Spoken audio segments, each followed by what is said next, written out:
Welcome back, Queen, to another episode of According to Annie. I'm Annie, your host. If you're new, welcome, welcome, welcome. If you are an OG, I love you. Thanks for coming back. If you've not yet left a review, please go and leave a review. Share the love. That would mean the absolute world to me. Today's episode is going to be a vulnerable one. It's going to be a real one. Yeah, we're gonna delve deep into it all. I've had quite a few SMSs, quite a few DMs that have come into my DMs recently, and I just wanted to touch a little bit more on it. I guess I feel like there's quite a few women in my community that have a similar background to myself, and so I just wanted to really talk into that and share a little bit with you around my background and where I came from and how I got to here and why I'm here in this woman that I am right now. And so we're going to go right back to childhood. So I was born into a very religious household. And so it can be a little bit confusing. So try and keep up with me here. I'll try and explain it as best as I can. But yeah, we'll see how we go. Okay. So I was born into a very strict religious household. So when I was born, I was a Jehovah's Witness. And that goes back for generations. So all of my mum's side of the family are all a part of being a Jehovah's Witness. Okay. And so when I say like goes back, like I'm talking generations after generations. So like my nan is in it, which is my mum's mum. Her mum was in it. So my great grandma, and like even back a generation from that. And so I was the first in my family to leave the religion. And so I'll get to that in a second. But I essentially broke years of generational patterning, years of ancestral wounding, because I decided to no longer follow that path. And so my other nan, which is my dad's mum, and none of my dad's side of the family are a part of the religion. Okay. So how did my dad and mum get together? Well, this in itself is an interesting story. So my mum was also born into being a Jehovah's Witness. And then when she was 18, she left and she met my dad. And they, started dating and whatever. And then she fell pregnant. And then she got married. And not long after that, she had my brother. And so I have an older brother and I have a younger sister as well.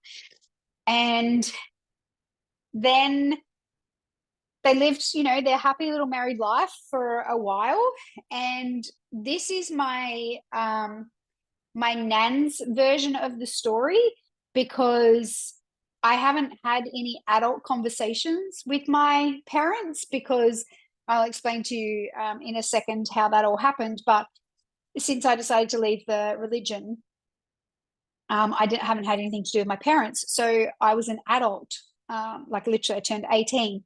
And so I haven't had any conversations with my parents. So I don't know the full story. I haven't heard their version of the story. I've just heard, bits and pieces from different people. And so my nan said, because I was like, well, if mum and dad got married, like I knew that mum was not in the religion when they got married, but I knew that at some stage she went back, but I just never knew when or like what the trigger was that made her go back to the faith. And my nan told me a few years ago, actually, my dad's mum, that my brother was playing with my uncle. So another spanner in the works here. So my mum and my nan were pregnant at the same time. So my brother and my uncle are only a month apart. So my brother, he was born in the June, and then my uncle was born in the July, literally weeks apart. And so as an adult, like even now I look back and I think, fuck, that must have been really hard for my mum to, be having her first child at the same time that your mum is also having a child. Like the one person that you kind of maybe depend on when you're about to have a child was not necessarily going to be there. And then there was other things, like my mum had a sister who had died at birth. So I think that was before my uncle was born. So I think that, my having my uncle was something that happened on the afterthought, after Crystal passed away. So yeah, there's a whole story around all of that, as well. But so yeah, I knew that mum went back to the church because obviously I went to church. We all went, but my dad never went. My dad never came to church. It was always just like my mum's thing. And it was really interesting because my nan said to me that the reason that she went back is because my uncle Jai and my brother were playing out on the road, and a car came around a corner and hit my brother, and he should have been like majorly injured, but apparently he wasn't. I haven't heard this story from anyone other than my nan. And apparently my other nan, so my mum's mum, sorry, we call them both nan, so that gets really confusing. She said to my mum, someone was clearly watching over him. Jehovah was obviously watching over him. And in my nan's opinion, that was the turning point for my mum to go back to the church, back to the religion, because she felt like, Jehovah had protected her son. And so it was the right thing to do, was to go back and, obviously praise Jehovah. And so that's when we started to go back. So my brother was, I think he was like three or something, 3 or 4. He was only little when that happened. And so there's only a couple of years difference between my brother and I, like not even, I think there's like 20 months or something, between us. And so that's what happened. And so for as long as I can remember, I attended church 3 times a week, Monday night, Thursday night, and Sunday, and also door knocking on Saturday mornings. And, all of that was fine until I got to maybe teenage years, and I started to question things, and I started to wonder, was it really the life that I wanted to live? And, I was very restricted in what I was able to do. I went to a normal school. I didn't go to a special school that Jehovah's Witnesses have. We just go to a public school. So I went to a normal school, but, I was allowed to have friends at school, but I was never allowed to hang out with my friends after school or have any kind of associations with them afterwards. As a Jehovah's Witness, you don't celebrate birthdays, you don't celebrate Easter, you don't celebrate Christmas, you don't celebrate any of those things. They're all classed as pagan beliefs in the Jehovah's Witness religion. So, I never celebrated any of those things with my friends. I was never allowed to go to birthday parties or anything like that. And yeah, so it was just it was really interesting. So I never celebrated a birthday until I turned 19. 19 was my very first birthday. And I still remember, like, we had like a little home party. I was with my ex. And we had like a little home party, and like everyone like sang me happy birthday. And then I was like, cool. And they're like, you need to blow out the candles now. And I'm like, oh, okay, right. Because I never had done that before. Like, never had I been involved in, birthdays or things like that. Because it was against our religion. We were never allowed to participate in it. So I never celebrated my first birthday or Christmas until I turned 19. And to be honest, even still to this day, like I'm 35 now, I still struggle. I still struggle with Christmas and birthdays and Easter, because I do see how much money gets made in it. And I really think that we've lost the focus of why those days were actually created in the first place. And it's just all about the money. And I don't love that. And I don't love that, you don't see or hear from family members for an entire year. And then all of a sudden, because it's Christmas, I'm obligated to buy you a gift, or I'm obligated to send you a Christmas card, or, like I don't love that. So I still really struggle with Christmas and um, birthdays and Easter. And I think it's because of the way that I was brought up. And, I thought it would change when I had children. But it really didn't, like I know they weren't my own, but when I was with Troy, we had two kids. So he had his two kids, so I was a step parent for like 8 years, and we celebrated Christmas. And I thought it would be different when I had kids in my life, but it really wasn't. And I remember Troy and I often arguing about the gifts that the kids would get over Christmas. Like he wanted to spoil them rotten, and I just was not into that. And so we would often have little debates about Christmas time and things like that. And I wanted to go away every Christmas. I wanted to avoid it. I didn't love it at all. But he had a family, and so we obviously couldn't do that every year.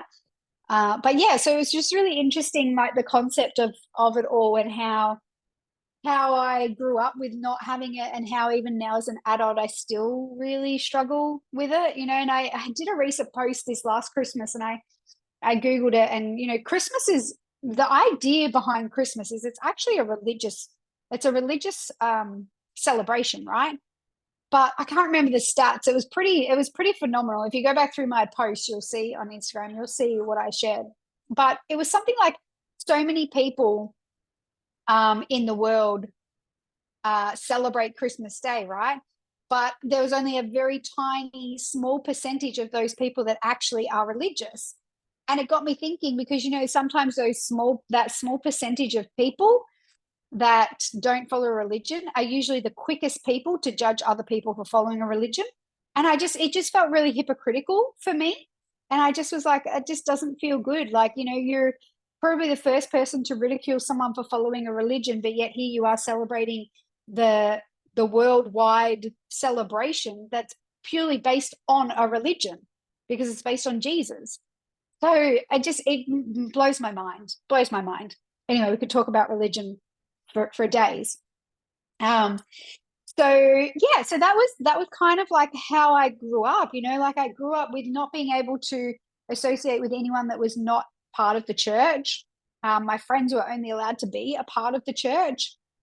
And even that, that definitely was questionable. The friends that I had in the church, I had some really, really close girlfriends turn their back on me and backstab me a little bit. And I think looking back now, I think that actually was probably a really big turning point for me, because, growing up, my parents had told me that, that everything out there in the world is bad and nasty and horrible. And, you want to stay right away from it. Yet here I was supposed to be in this safe, protected environment that was a church where people were supposed to be different, and yet I was being treated this way by one of my closest friends. And I remember thinking to myself, if this is what people are like in a church, I mean, I had met other people outside of the church. I worked, when I did my apprenticeship, we had 16 staff members.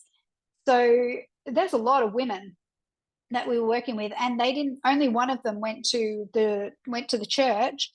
And so I got to see and hear about how other people were living and what kind of people they were. And I was just like, I couldn't imagine what my so-called church friend was doing, had done to me. I couldn't imagine people of the air quotation marks of the world. I couldn't imagine them doing that. And so I really started to like question a lot of things and wondered if it was for me.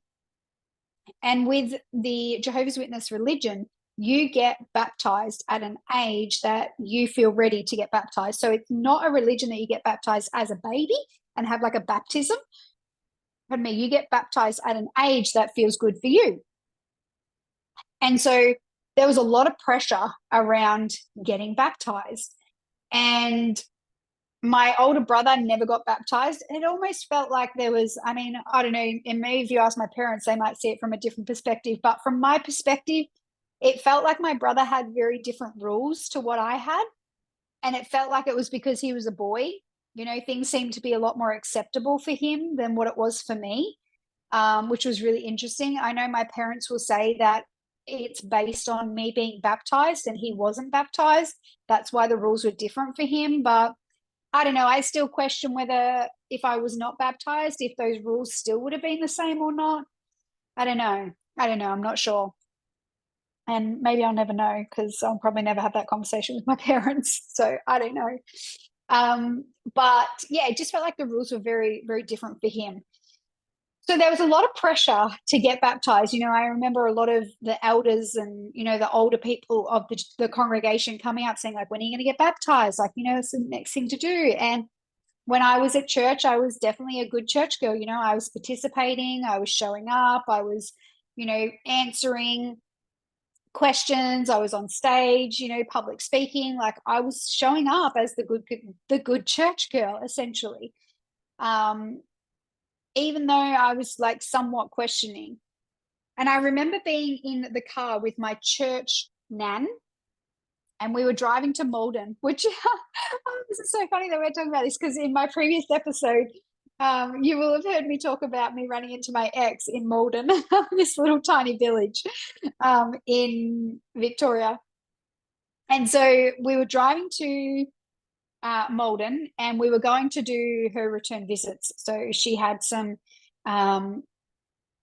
I don't know if you've ever had Jehovah's Witnesses knock on your door. So here's a little insight to what goes on. So a lot of people say to me, oh my gosh, like they knocked on my door, I took the magazine, and then they just kept coming back all the time. I could never get rid of them. So if you're listening to this episode, that's what they do. Okay. So Jehovah's Witnesses, they go around. Their idea is that they want to save everyone from Armageddon. They truly believe that Armageddon is coming. And when Armageddon comes, their job right now on this earth is to save as many people as they can in this human life so that when Armageddon comes, they come through to the next life with them. And so I've had to do so much healing around all of these belief systems that I was taught, because that has filtered into so many other areas of my life of me wanting to save people, because from such a young age, that was what I was taught. I was taught that it was my responsibility to save people. And from a young age, I was door knocking on people's doors, trying to save them. And so that filtered into many other areas of my life that I've had to do a hell of a lot of healing around and rewiring and reprogramming around. So that's like a whole nother story in itself. And then I've lost my train of thought. What was I saying? Yeah, so I was driving in the car with my nan, and so there was a lot of pressure to get baptized. And she said to me, so when do you think you'll get baptized? And I said to her, I remember so vividly. I remember this conversation. I even remember the bend. Isn't it crazy what your mind remembers? I remember going around this bend as you head towards Malden. There's a big dam on the side, and she said to me, when are you going to get baptized? And I said, I don't know, Nan. What if I muck up? And she said to me, oh, don't be ridiculous. Of course you're not going to muck up. Like, that's silly. You're not going to muck up. And there was a part of me that was like, but what if I do? And she's like, you're not going to muck up. And I was like, okay, then. So I organized it and I got baptized. And I think I can't fully remember. I was young though, like too young, really. I reckon I was maybe like 12, or I don't think I was 13. I reckon I was maybe about 12 that I got baptized. And so essentially when you're getting baptized, you are solemnly declaring that you are going to abide by the rules. And one of those rules is no sex before marriage. And even when you are dating in the religion, you have a chaperone with you at all times. You're never allowed to go for dinner somewhere with someone unless you have a chaperone, even if you're above age 18. And so, you would also not be dating anybody unless you were of age to get married, because the intention of dating was to purely marry that person, right? So it was like there was no dating when you were 15, like a lot of the world do. I kind of missed all of that step, which I think is why I have only really ever had long-term relationships, because that belief was instilled in me that if you are going to start dating someone, then this is like, you see this person as the potential for long-term here. Like, you see this person as your lifelong partner. And like, that's why I've never had a one night, well, I've had a one night stand, like literally last year, my very first one night stand at age 35.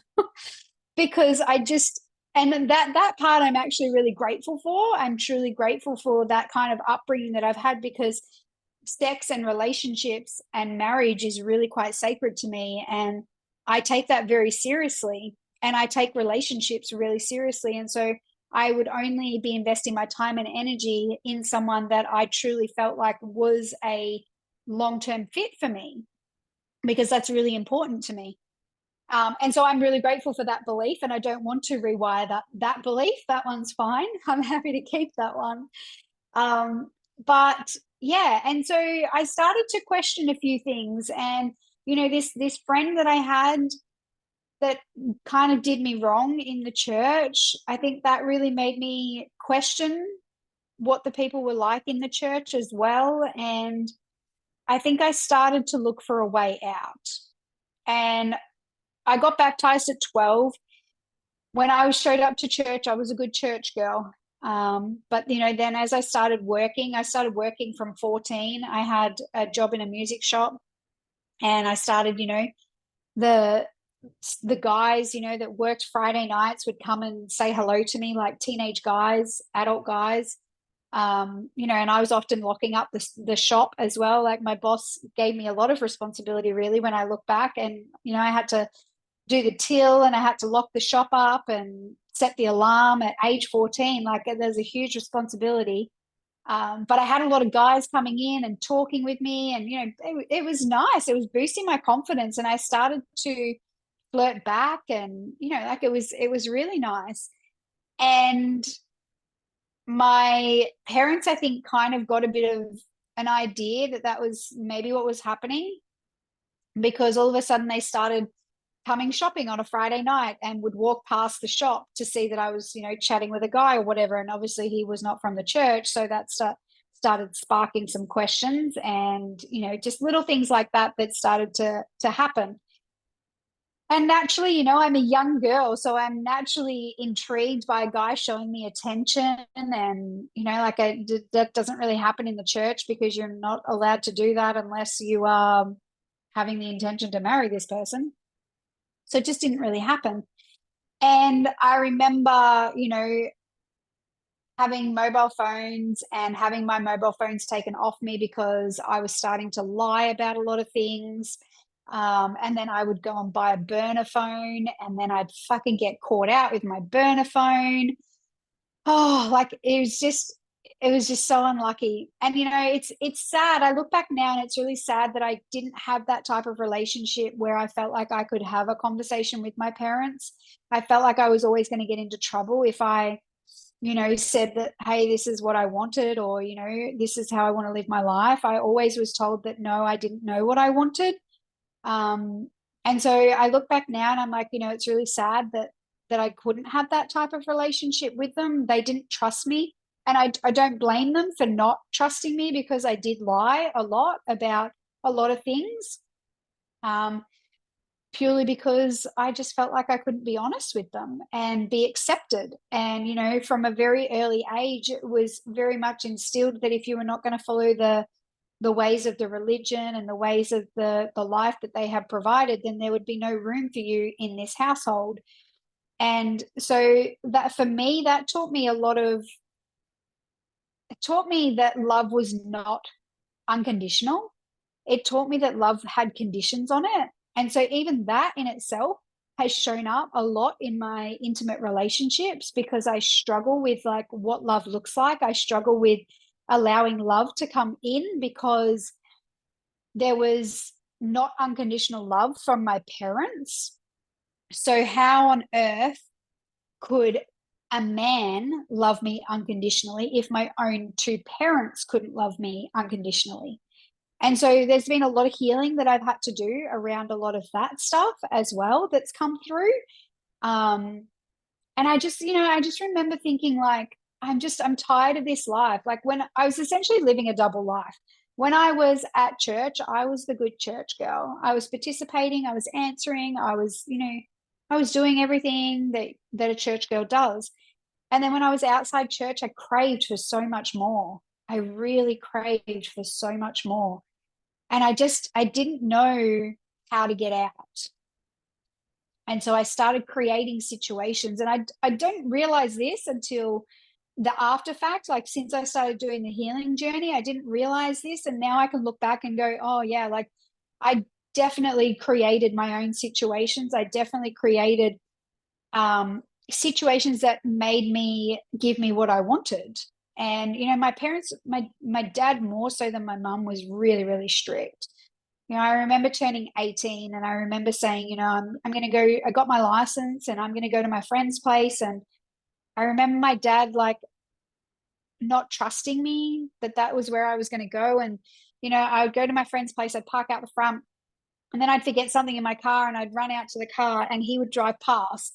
You know, it's in this like residential area that you would only be going if you were going to someone's house. Like, it's not on the way to a supermarket or on the way to, you know, the bottle-o or anything like that. Like, it's well and truly just a residential area. And, you know, and just those little things. And so then, because that was happening, I think then I started to kind of be like, well, if you don't believe me, then what's the point? I might as well just fucking live my life the way that I want to live it.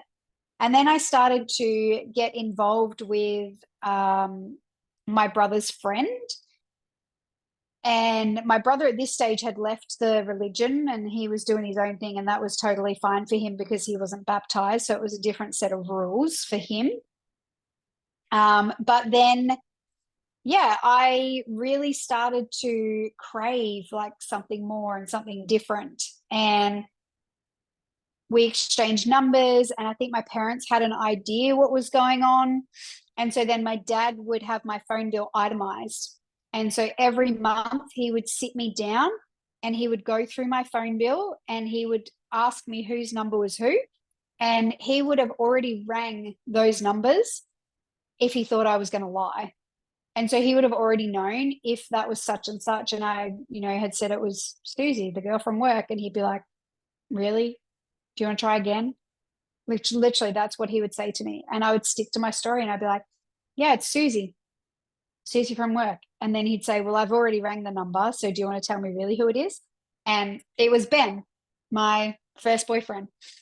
And so I got my phone taken off me. I got asked to, you know, stop seeing him. And, you know, I'm 18 by this stage. So what some would deem as you're an adult now and you get to make your own choices, but I still felt very restricted. Even at 18, I was not allowed to do things. And, you know, I wanted to see Ben, but I wasn't allowed to see him. So I had to kind of do it on the sly. And so I did. I would drive, you know, after work. I'd go and visit him for an hour. And if my parents thought that I was supposed to be finished work, then, you know, my dad was doing drive-bys and he would often see me. Or, you know, I would have to hide my car. And it got so tiring. I got so tired of living a double life that I just wanted it to be over.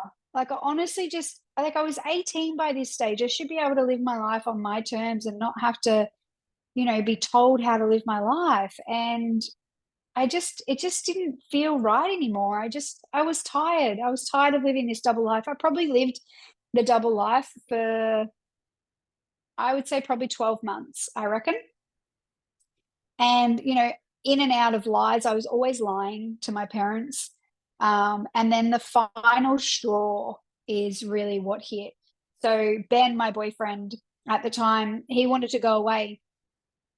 And he had been so patient with me, so patient, because I was never allowed to do anything with them. I could never go out for dinner because how do I explain that to my parents? And then, you know, they'd just drive by and, oh. So I was never really allowed to be the proper girlfriend that you want. Anyway, and so we got to this last resort where he said to me, I really want you to come away with me for this weekend. It was like a long weekend. He had a speedboat. He's like, we're all going away. Like, my brothers are bringing their girlfriends. Like, I want to be able to bring you.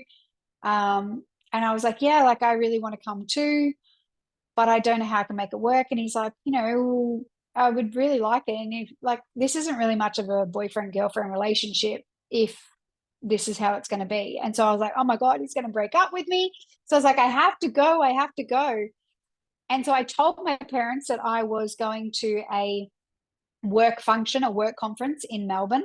I lied to them, and I told them that my boss was going to pick me up, and they were a little bit confused by the entire story because they're like, well, why don't you just leave your car here and get your boss to pick you up on the way? It's on the way. And I was like, oh, no, it's just easier for me to leave my car there, which, like, all of it was a lie, right? So I thought I was so smart back then too.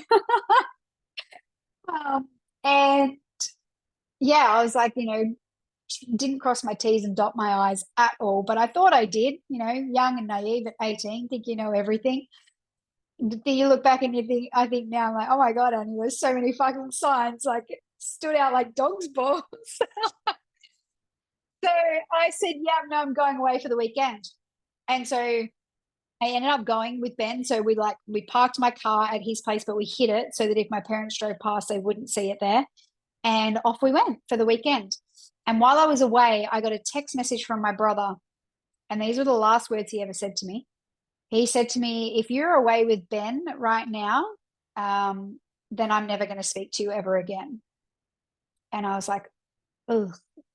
And I didn't have great service where I was either. We were like camping, and so I didn't have great service. So the service reception was coming in and out. I don't know if my parents tried to ring me or not because I didn't have any missed messages or anything. Anyway, and then I walk back home in the door, and my mum's sitting on the couch and my dad's out in the office on the computer.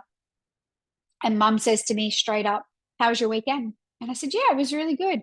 And I look back now and I'm like, oh my gosh, I'm so dumb. Like, I didn't have anything that represented that I was at a conference or anything like that at all. Like, no bookwork, no paper, like nothing at all.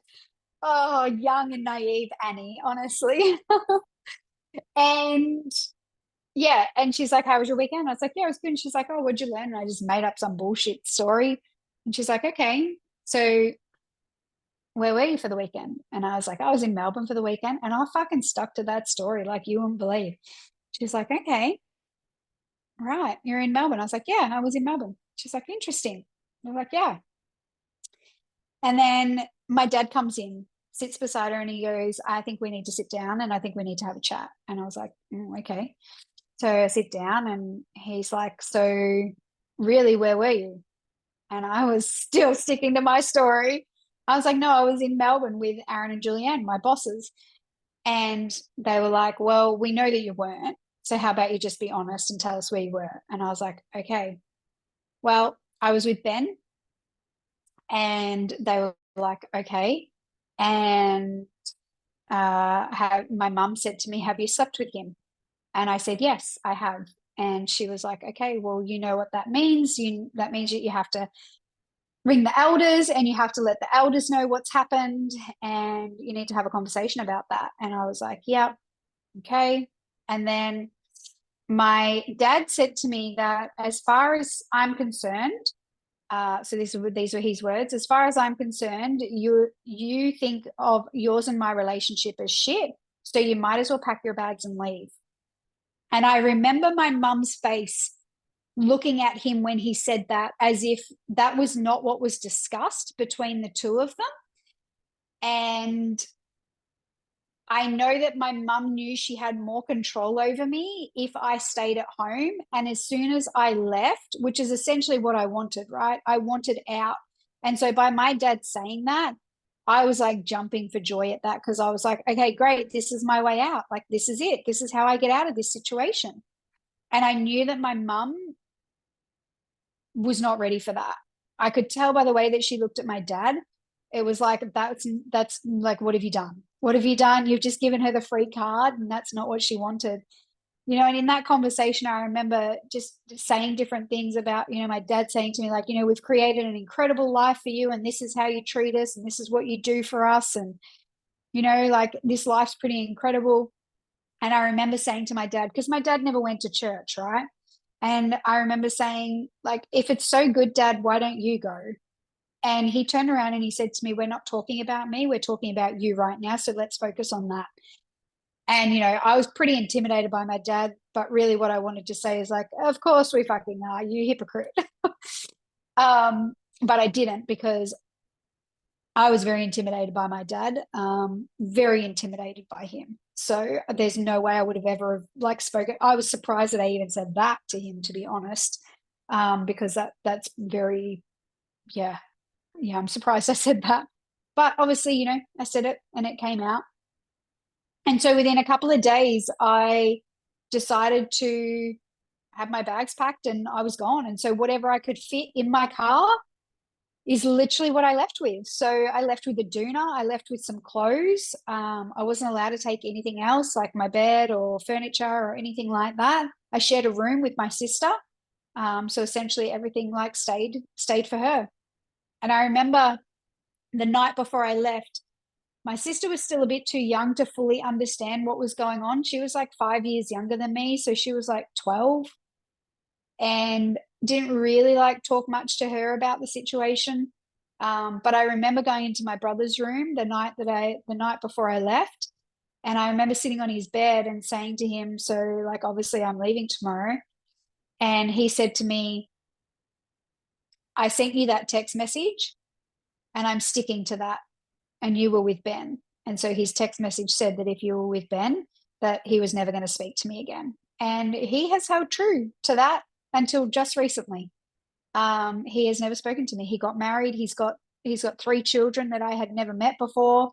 My sister has got married. She's got a child. I had never met them before until just recently. So yeah, it's really interesting. And so I look back and I'm like, I think there was an element of me that really wanted out, and I knew that that was my way out. So essentially, I created a situation for myself by having sex before marriage, because I knew that if I was to come to my parents and say, I don't want to do this religion thing anymore, I know that they would have said to me, don't be ridiculous. Of course you do. Of course you do. Like, you're just having a bad moment. Like, of course you do. And I knew that I would have been talked out of it. So I think looking back now, I definitely created something that there was no way from returning from. And so from there, I had to have a meeting with the elders as well. So the elders of the church. So I sat across this table with 3 big elders in front of me. And I had to tell them what had happened and what had gone on. And I shared with them, that I had been with this guy and I'd had sex before marriage. And the elders were just like shocked. They were so shocked, because when I was at church, like, I was a good church girl. It was only my mum and dad that really knew what was going on behind the scenes. Nobody else really knew that. So it was a really big shock to the church when they heard that I was being disfellowshipped. And so from there, after having that meeting, they said to me, like, if given the opportunity again, would you have sex again? And I said, yes, I would. And they were like, okay, well, there's no reason for us to continue this conversation anymore. It will be announced to the congregation that you are disfellowshipped, and, off you go. And so I left the church, and, like, yeah, never to return. And then it gets announced to the entire congregation the following announcement night, which is, usually a Thursday night. And so therefore then the whole congregation knows that you have been disfellowshipped. They don't necessarily say what it's for. They just say, Anastasia Knight has been disfellowshipped as of blah, blah, blah date. And essentially they do that so that if you were to run into that person down the street, you don't talk to that person, because they are classed as bad associations. They've done wrong in the eyes of God. And that's just the way that it goes. And so it's been a really interesting journey. There's so many other little bits and details and stuff along the way, and so much that I've had to unpack, or that I've got to unpack, which I'm truly grateful for, because, this life that you see me live right now was not always like that. Yeah, it was not always like that. And I think that was one of the biggest driving forces behind my career, was to prove my parents that I could do it without them. Because one thing that my mum said to me before I left, in those few days after my dad telling me that I have to leave, to when I actually left, I remember my mum coming into the room and saying to me, Annie, you won't be able to get very far without your family. You need your family. And I remember her saying that to me, and that became my driving force. And I was like, well, watch me become good without my family. I'll prove you wrong. I'll prove you wrong, and I'll show you just how fucking successful I can be without you. And so, a lot of my success early on in my career, I became really successful because that was my driving force. But that driving force was not a sustainable driving force to uphold, because you can't sustain from a toxic place. It's not possible. And that's how burnout happened for me, because of where I was coming from with the driving force behind my business. So yeah, it's been a really interesting journey, and I've got to unpack a lot of wounding and a lot of programming, because obviously growing up in a religious household, there's been some pretty deep programming that has come from that. And so I work my way through them as they come up. And I have an incredible therapist that's been on the journey with me for quite some time. And it always shows at new levels of growth that I have in my life. And it's just that spiral, right? You just keep going up and up and up the spiral. And at each stage you go up the spiral, that old wound comes back up to this new level up the spiral, in order for you to look at it through a different perspective, through different eyes. And so, yeah, it's been a really interesting journey, but I know that there's a lot of women in my community that are the black sheep of the family, maybe not necessarily religion based, but I know that there is definitely a lot of women here that do feel like they're the black sheep of the family. And so I want to share this with you to empower you to just keep following your dreams, no matter what anybody else says, or no matter what anybody else is doing, or if it means, your family disowning you. Like, stay true to your heart, because when you stay true to your heart, you'll never be off track. And I truly, truly believe that I chose my family to come in, because I truly believe that I was the one that had to disrupt the ancestral line, the patterning, and I was probably the only strongest one that could actually do that. And so, if you are the black sheep of your family, trust this calling that you've got. Trust that you chose your family for a reason. Trust that you are the strong one. You are meant to be the black sheep, because you are supposed to change the timeline. You're supposed to change the patterning here, so that it's different moving forward. Like, it stops with you, just like it stops with me. Like, my religion background, that goes back ancestral, and it stops here with me. And so the same with you. Like, whatever patterns are happening in your life that you're changing, you're breaking, like, I'm celebrating you. Thank you for doing this work. Thank you for healing yourself and changing these patterns, so that we don't take this into the next generation, because you truly chose your path for a reason. And I truly believe that every woman that comes into my world that's listening to these episodes, and even any man that's listening to these episodes, you're here to do something different. You are here because you're a light worker. You are here because you dream of a bigger life. You know that you're meant for so much more. And so lean into that. Put those blinkers on, forget about what everybody else is doing, and just come back home to your heart and trust that this is your path. And if it doesn't make sense to anyone else, even more so follow it, because it's not supposed to. It's only supposed to make sense to you. Ah, what a beautiful journey it has been so far, honestly. There's been so much other healings and things that I have done. It's been 17 years since that day that I left my, actually 17 years last month, that I left my family, and I have had nothing to do with them until just recently, back in December, when my pop passed away. Which, is just so fascinating how time comes back around. But that's for another episode. If this has landed, or you have got something out of this, please come and let me know. I would love to hear. If it's just giving you the full permission to be the black sheep of the family, then a fucking man.